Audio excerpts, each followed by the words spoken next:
promised himself he'd stop eating big meals, but here he is, mopping up meat sauce with his second piece of garlic bread and eyeing another brownie.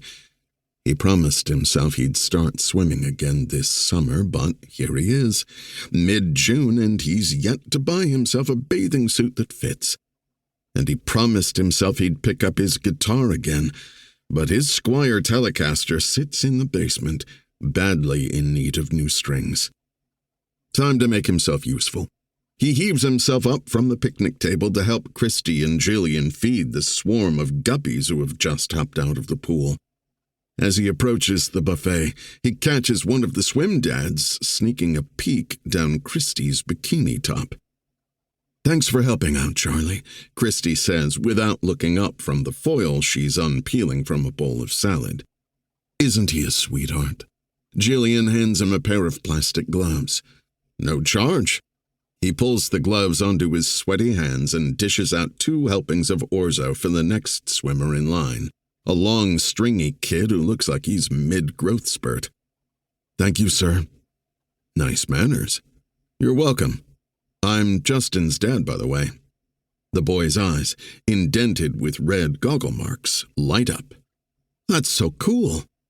Gillian nudges him gently with her elbow. "You're a real celebrity, Justin's dad." The moms line up after the kids are seated, and as Charlie doles out more salad than pasta, Gillian personally greets each one of them. She inquires about a mother-in-law's hip replacement, a kid's new asthma medication, and a rescue dog's surprise surges of aggression. Gillian treats every manta ray mom and dad as a guest in her home. Gillian and Kristy are leaning into each other as if chatting in the quiet section of the library, likely whispering about who's going to bring the cases of water or the manta ray's tent to the meet tomorrow. For the past 10 summers, Gillian and Kristy have cohabitated the 10-week-long adrenaline-saturated cocoon that is community summer swimming. They were friends for only a year when Gillian shared this precious slice of her childhood with Kristy, who scarfed it down without chewing. Then, when the Brangelina craze hit, a river-run parent nicknamed Kristy and Gillian Krillian. It stuck. They live in their own world, those two. Sure, at first Charlie felt like the odd man out, but he's gotten used to it over the years. Besides, Kristy's the best friend Gillian has ever had. Kristy takes a bite of a pecan bar, then runs her tongue over her gums to remove any nut detritus before giving Gillian her "do I have anything unsightly caught in my teeth" smile. Gillian takes a good look. All clear. "Thanks, girl." The line is dwindled down to a few stragglers and some of the older swimmers going back for seconds. So, Charlie clears the dirty plates from the empty picnic tables. After he's filled a few garbage bags, he takes them outside the fence to the trash bins.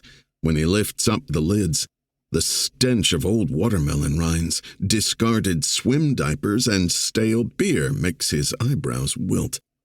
He'll go back inside to the pool and say goodbye to Gillian and Justin, and then head home, change into his shorts, and catch a new episode of Breaking Bad. While Charlie is standing outside the fence, all of his senses awaken, and the scene in front of him appears in Technicolor. The stringy boy trying out a card trick on Justin, the hive of parents rounding up their empty platters and sugared-up kids, and the yellow sun setting over the water. The soft wind that rustles the backstroke flags feels like a fingertip crawling up his bare arm. He has the hearing of a dolphin or a bat, and the sound of Kristy and Gillian's giggling pierces the low hum of the pool. Something draws his gaze up toward the diving board, where Gillian's dad used to perform his famous swan dives. A chill overtakes him, even though he's sweating his boxers. And then, poof. Everything looks, feels, and sounds normal again. Spooked, he hurries away from the pool and drives home without saying goodbye to anyone. A few scenes into his TV show, he forgets all about that